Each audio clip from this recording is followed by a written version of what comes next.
ছোট বড় সকলেরই প্রিয় খাবার বিরিয়ানি।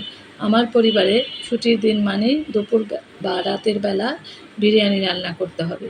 আমার রান্না করা বিরিয়ানি যে খেয়েছে তাদের কাছে এটি অসাধারণ। আমি খুব সাধারণভাবে বিরিয়ানি রান্না করি, টেস্টের সাথে স্বাস্থ্যের চিন্তাও মাথায় রাখি। ঘরোয়া রান্নার জন্য মুরগির মাংস আগে কষিয়ে রেখে দিই। মুরগির মাংস রান্না করতে যে সকল মশলা লাগে সেগুলোর সাথে টক দই ও বিরিয়ানি মশলা ও পেঁয়াজ বেরেস্তা যোগ করি। মুরগি কষানো হয়ে গেলে পাত্র বসিয়ে পরিমাণ মতো তেল, তেজপাতা, গরম মশলা ফোড়ন দিয়ে ধুয়ে রাখা চাল, সামান্য লবণ, চিনি ও বিরিয়ানি মশলা, আদা রসুন বাটা দিয়ে চালটা ভালোভাবে ভেজে নিতে হবে। এরপর পরিমাণ মতো গরম পানি দিয়ে ঢেকে রাখতে হবে।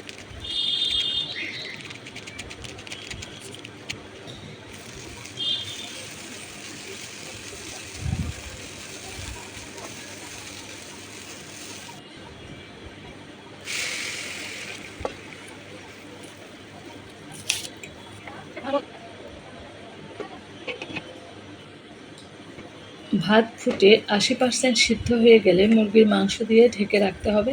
এ সময় চুলার আঁচ একদম কমিয়ে দিতে হবে।